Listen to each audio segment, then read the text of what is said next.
2024년 새해를 맞이해서 오늘 두 번째 주일을 하나님 앞에 드리게 되었습니다. 늘 그렇지만 주 앞에 나와 예배할 때, 또한 전심으로 주님 앞에 제단을 쌓을 때 주님께서 말씀을 통하여서, 또한 성령님을 통하여서 우리 모두에게 큰 은혜를 이 시간에 꼭 주실 줄 믿습니다. 할렐루야. 우리는 주 앞에 나올 때마다 이렇게 기대해야 됩니다. 기도하는 사람은 하나님을 의지하는 사람이고, 하나님을 의지하는 사람은 하나님 앞에 기대하는 바가 있어야 됩니다. 예배를 통해서 내가 주의 말씀으로 나가 자라나야지, 또한 주의 말씀을 들음으로 내 삶이 새로워지고 또 내 상처가 씻겨지고 회복의 은혜를 입어야지, 이러한 기대를 가지고 주님 앞에 예배하고 기도할 때 주님께서 우리 모두를 축복하시고 새롭게 하여 주실 줄 믿습니다. 할렐루야.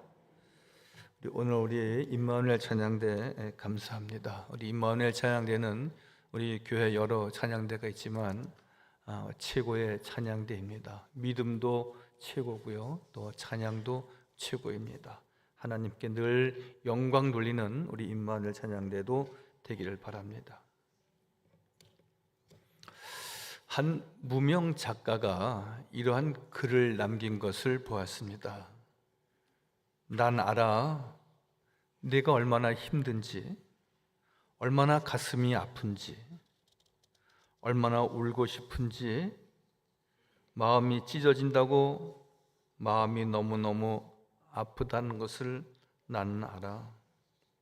그때는 얼마나 외로웠는지, 그때는 얼마나 슬펐든지, 무언가가 얼마나 간절했는지 나는 알아. 난 너에게 말하고 싶어. 넌 소중한 사람이라고, 넌 내가 사랑한다고, 괜찮다고 말하고 싶어. 어떤 큰 상처가 있거나 질병이 있거나 아픔이 있는 친구에게 위로하는 말인 것 같습니다.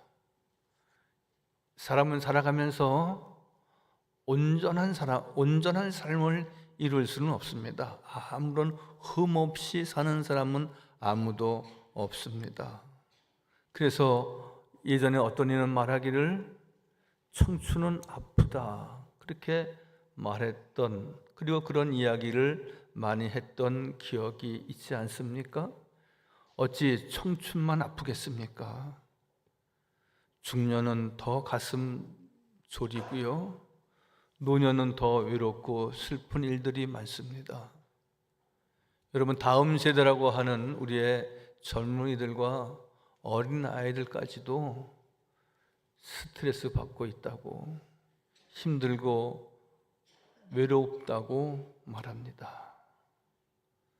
소녀 가장 이야기를 여러분들 듣지 않습니까? 조선 가정의 아이들뿐만이 아니라 늘 부모가 병석에 계시고, 또 부모님 가운데 한 분이 늘 헤어져 살 때에 18세 이하의 청소년들이 가정 돌보는 일들이 많이 있답니다. 좋은데 취업이 되었는데 고등학교 졸업하고, 근데 부모님의 질병을 돌보냐 하고 늘 알바를 하면서 집안에서 부모를 돌보는, 어제 그러한 TV 프로가 있었는데 힘들다는 겁니다. 그러면서 지금 꼭 하고 싶은 일이 뭐가 있느냐 그러면 쉬고 싶고 핸드폰을 꺼놓고 싶습니다. 그래요. 왜 핸드폰을 꺼놓고 싶으냐? 그러니까 자꾸 아프다고 나 좀 보자고 병원에서 연락 오면은 그게 엄청 힘들다는 겁니다. 자기가 노모를, 혹은 또한 할머니 할아버지를, 그리고 결손가정에 있으면서 어느 한쪽에 부모님 가운데 한 분을 자기가 돌봐야 되니까 매우 힘들다는 겁니다. 어찌 소녀 가장이나 소년 소녀 가장이나 또 어찌 그러한 몇몇 분들의 고통이고 아픔이겠습니까? 우리는 이런저런 많은 짐을 지고 있고요. 그리고 내려놓을 수 없는 짐들도 있습니다. 그런데 오늘 어떤 작가가 난 내가 얼마나 힘든지 알아. 그런다고 해서 얼마나 많은 위로가 될 수 있겠습니까? 그러나 나를 만드시고 지으신 여호와 하나님께서 내가 너와 함께 함이니라. 내가 너의 모든 것을 알고 있다. 늘 말씀하시고 우리를 지키실 때에 우리가 좀 슬픈 일을 당하고 혹 넘어지는 경우가 있다 할지라도 하나님께서 분명히 늘 새 힘을 주시고 우리를 일으켜 주십니다.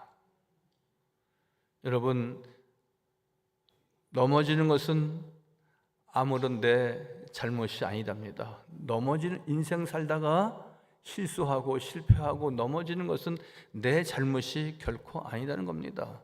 그런데 잘못이 하나 있다면 넘어졌는데 일어나지 않으면 그것은 그 사람의 잘못이랍니다. 우리는 나 혼자가 아닙니다. 주님이 함께 하시고 우리를 지키시고 인도하십니다. 여러분, 사회적으로도 또 국가적으로도 여러분 경제가 어려워지면 단순히 경제만 어려워지는 것이 아니라 내 살림살이가 어려워지는 겁니다. 여러분, 지금 많은 이곳저곳에 분쟁으로 인하여서 전쟁이 그치지 않습니다. 우리 대한민국에 전쟁이 없어야 됩니다. 우리가 정말 많이 기도해야 됩니다. 우리가 6.25 동란을 통하여서 우리가 얼마나 많은 아픔과 그리고 트라우마가 있습니까? 공산주의는 안 된다. 김일성이는 안 된다. 전쟁은 안 된다. 여러분, 우리의 분명한 우리가 그러한 방공 신앙이 우리에게 있지 않습니까? 전쟁과 분쟁과 기후 위기로 지구 추원이 날마다 신음하고 있는 이 때에 우리가 무엇이 회복되어야 되겠는가? 뭔가 뉴 노멀이라고 하는데 새로운 시대의 기준점은 무엇이 되어야 하는가? 우리가 한번 생각해 보아야 합니다. 여러분, 회복이라고 하는 말은 이전 상태로 돌이키는 모습을 말하고 있습니다. 여러분들의 이전 상태는 어떠한 것이었습니까? 지금처럼 그저 그렇고 그런 것은 아니었을 겁니다. 어린아이와 같이 순전한 믿음도 우리에게 있었습니다. 여러분, 초롱초롱한 눈을 뜨고 있는 그 해맑은 웃음을 짓고 있는 어린아이들을 보면서 얼마나 사랑스럽습니까? 우리도 또한 하나님 앞에 믿음으로 영적으로 그러한 사랑스러움, 하나님 앞에 정말 인정받고 축복받기에 너무나 합당한 그런 우리의 모습이 있었습니다. 그 모습으로 그 이전으로 이제 돌이키는 건 그것이 회복이고 그리고 뉴 노멀일 것입니다. 2024년은 이전과 같이 과거의 미래에 따라서 우리가 행해서도 안 될 뿐만이 아니라 또 답습해서도 안 되는 것입니다. 분명한 기준점은 예수 그리스도, 분명한 기준점은 하나님의 말씀입니다. 왜? 우리가 아프기도 하고 우리가 여러 가지 힘든 일들을 정말 10가지, 100가지 우리가 감당해야 할 때에 우리를 지으시고 이 세상을 창조하신 여호와 하나님이 그 모든 것을 다 책임지시고 감당하시지 않습니까? 어느 미국에서 어느 젊은 자동차 정비사가 자기의 고물차를 가지고 여행을 갑니다. 정비사니까 어디쯤 가서 고장이 나더라도 내가 고쳤으면 된다라고 생각했던 겁니다. 한참 가다가 늘 차가 엔진이 멎은 겁니다. 엔진 룸을 열어보고 이렇게 저렇게 손을 봐봤지만 전문가라고 생각했는데 영 시동이 계속 걸리지 않는 겁니다. 근데 어느 노인 같은 분이 자동차를 그 뒤에 세우면서 여보 젊은이 내가 손 좀 봐줄까? 그런데 이 젊은이는 자기도 정비사인데, 그리고 노인이 뭘 아신다고 무시하는 마음과 약간 교만스러운 마음으로 그렇게 말하는 겁니다. 계속해서 손을 보지만 시동은 걸리지 않습니다.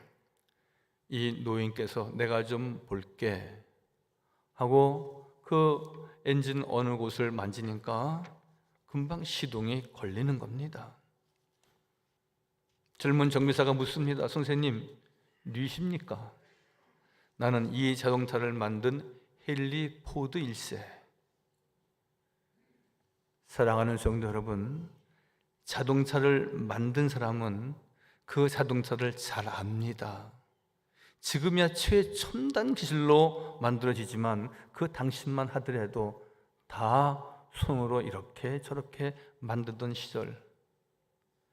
사랑하는 성도 여러분, 이 세상을 창조하시고 우리를 만드신 여호와 하나님은 우리의 속속을 다 아신다는 말씀입니다.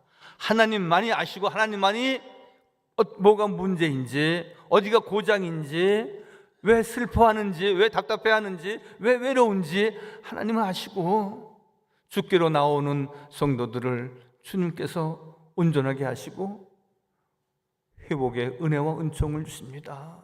오늘 데살로니가 전서 5장의 말씀을 우리 같이 보았습니다. 평강의 하나님은 친히 너희를 온전히 거룩하게 하시고 우리를 흠 없게 보존되도록 하신다 말씀하십니다. 한번 자막을 보실까요? 데살로니가 전서 5장 23절. 평강의 하나님이 친히 너희를 온전케 거룩하게 하시고 또 너희의 온 영과 혼과 몸이 우리 주 예수 그리스도께서 강림하실 때 흠 없게 보존되기를 원하신다 말씀하십니다. 여러분, 하나님은 우리의 삶을 쪼그라들게 하시거나 우리의 삶을 질병 가운데 오래 두셔서 우리를 고통 가운데 두시기를 원하시는 분이 결코 아닙니다.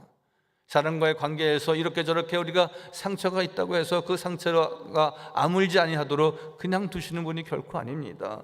우리 주 여호와 하나님은 치료하시는 하나님, 우리 주 여호와 하나님은 온전케 하시는 하나님, 우리 주 여호와 하나님은 늘 나와 함께 하시고 위로하시고 늘 그 상처를 통하여서 분명히 그 다음에는 영적으로나 육적으로 더 건강하고 강건한 삶을 주시기를 원하시는 분이 우리 주 여호와 하나님이십니다. 그러면 저는 세 가지의 말씀을 좀 약술해서 드리고자 합니다. 그러기 위해서는 첫 번째, 하나님과의 관계가 회복되어야 됩니다. 따라서 하실까요? 하나님과의 관계가 회복되어야 합니다. 여러분, 모든 것은 다 관계입니다. 부부 관계, 부자 부녀 관계, 여러분 부모와 자식 관계, 여러분 친구 관계, 여러분 그 관계가 어떠십니까? 어떤 할아버지와 할머니가 나와서 이야기를 나누시는 가운데 천생연분이라는 글자를 못 맞추고 할머니가 말하기를 평생왼수 그렇게 말하는 겁니다. 천생연분인 줄 알고 만나서 50년, 70년 살아보시니까 원수 덩어리라는 겁니다. 그 결과가 여러분 얼마나 행복한 결혼 생활이 됐겠습니까? 아주 매우 힘겨운 결혼 생활과 그 인생이 아니었겠습니까? 여러분, 우리는 좀 더 가까이 있고 좀 더 멀리 있고 그런 관계가 형성될 수 있지만 하나님과의 관계는 늘 우리가 온전한 관계, 늘 주님의 사랑과 은총에 늘 가득한 삶을 지니도록 주님 가까이 해야 하는 것입니다. 나는 하나님밖에 없습니다. 하나님이 내 인생의 주관자이시고 우리 가정의 식탁의 주인이십니다. 하나님은 저는 늘 부족하고 연약한데 주여 나를 도와주옵소서. 저는 잠깐 강대상에 올라와 예배 전에 한 30초 가량 기도합니다. 그 기도는 다른 것이 아닙니다. 하나님 도와주세요. 하나님 함께 해주세요. 성령께서 인도하시고 주님 말씀해 주세요. 그 기도만 계속 반복적으로 저는 하는 겁니다. 그 이외의 기도는 늘 강대상 올라오기 전에 늘 사무실에서 이렇게 저렇게 길게 기도하지만, 또 격식을 갖추어서 기도하지만, 늘 엎드려 기도할 때 하나님 도와주세요. 하나님 함께 해주세요. 주님이 친히 말씀해 주세요. 여러분, 우리의 모든 삶도 역시 마찬가지입니다. 여러분, 우리의 연약함이 있지 않습니까? 쉽게 마음에 상처 있고요, 늘 조금만 삐끗하면 넘어지고요. 여러분, 우리가 웃는 날보다 늘 찡그리고 늘 성내고 분내는 날도 더 많은 건 왜입니까? 하나님과의 관계가 잘 수립되지 못했기 때문에 그렇습니다. 하나님께 가까이 나가야 합니다. 여러분, 하나님을 멀리하고 교회를 멀리하고 말씀을 멀리해서 우리가 잘 되는 일이 있습니까? 제가 늘 좋아하는 찬송, 멀리 멀리 갔더니 처량하고 고나며 슬프고 또 외로워 정처 없이 다니니 주여 주여 내 주여 곧 가까이 오셔서 쉬 떠나지 마시고 부형같이 되소서. 멀리 멀리 가면은 처량하고 고난 인생밖에 없다는 것입니다. 주님 가까이 하고 주님이 내 부형이 되시고 내 아버지가 되시고 내 부모가 되실 때에 나의 거기에 축복이, 거기에 안전이, 거기에 기쁨과 감사가 있다고 말씀하고 있습니다. 영적인 삶은 하나님의 말씀을 따라 하나님과 동행해야 되는 것입니다. 에녹이 평생을 여호와 하나님과 동행했습니다. 야곱이 여호와 하나님의 말씀을 쫓아 행함으로 그가 요셉과 마찬가지로 형통한 자가 되었다라고 말씀하십니다. 하나님과의 관계가 회복되지 아니하고 부부 관계가 좋아질 수 없습니다. 위에 계신 여호와 하나님과의 관계가 회복되지 아니하고 모든 사람들과 유쾌한 관계를 결코 이룰 수가 없습니다. 때에 따라서는 불행한 관계, 때에 따라서는 불편한 관계, 때에 따라서는 정말 만나지 말아야 될 일들을 만나서 어려움과 혼란과 공고의 삶이 우리에게 있게 되지 않겠습니까? 주님 가까이 하십시오.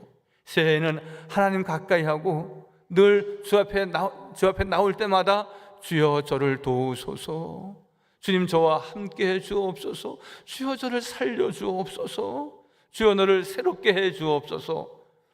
주 예수 그리스도의 이름으로 기도하며 간구하며 나아갈 때 늘 주님께서 우리와 함께 하시고 성령께서 우리를 도우시고 인도하시고 축복하여 주실 줄 믿습니다. 예레미야 29장 13절 말씀에 보면은 온 마음으로 여호와 앞에 나와 찬양하고 예배하고 부르짖고 기도하라고 말씀하십니다. 너희가 온 마음으로 나를 구하면 나를 찾을 것이요 나를 만나리라. 전심으로 여호와 앞에 예배해야 된다는 것입니다. 전심으로 주님과 함께 주님을 의지해야 된다는 것입니다. 반신반의해서는 안 된다는 것입니다. 제가 늘 요새 늘 이 말씀을 많이 드립니다. 모든 사람들에게는 진심으로 대하고 여호와 하나님께는 전심으로 나아가자. 사람에게는 진심으로, 여호와 하나님께는 전심으로. 그럴 때 하나님께서 우리를 새롭게 하시고 강건하게 하시고 주의 은혜를 우리 모두에게 충만히 허락하여 주실 줄 믿습니다. 두 번째로 우리의 모든 예배가 회복되어져야 됩니다. 물론 코로나로 인해서 걱정하는 일들이 있었지만 우리는 사실 그 이전부터도 예배의 소중함, 이 예배는 나를 위해서 준비된 하나님의 귀한 시간,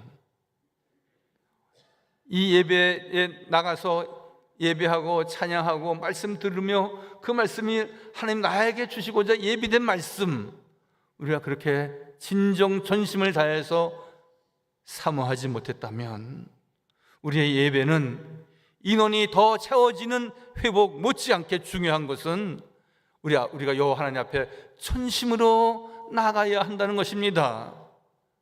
그냥 예전에 되었듯이 늘 주일 성수하고 나는 교회 갔다 왔다, 그것으로 우리가 만족해서는 결코 안 되는 것입니다. 나는 주님을 만나고 왔습니다. 난 주의 음성을 들었습니다. 내 마음에 깊은 도전이 되었고 깨달음이 있었습니다. 늘 고백하고 간증하고 그리고 많은 이들에게 선포하며 주님의 자랑이 되고 주님의 기쁨이 되는 성도가 꼭 되시기를 바랍니다. 세상의 주관자 되시고 인간의 생사복을 이끄시는 분은 우리의 주 여호와 선하신 하나님이십니다. 그러므로 우리는 늘 기도하며 참된 예배자로 나가야 하는 것입니다. 오늘 일부 예배에 저희 교회 근자의 역사상 가장 많이 예배를 드렸습니다. 한 140명, 보통 한 100명 정도, 110명 정도, 이렇게 많이 드리면 120명 일부 예배 인원이.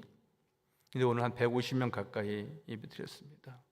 그렇게 예배 인원이 많아질 수 있는 것은 금방 어떤 새신자가 어디 집단적으로 오신 건 아니고, 제가 늘 교회학교 선생님들은 2부 11시 예배를 교회학교 예배를 드리니까 많은 선생님들이 바쁘셔서 그냥 2부 시간에 교회학교 예배 드리는 것으로 다 하셨다 생각하고 본 예배는 안 드리십니다.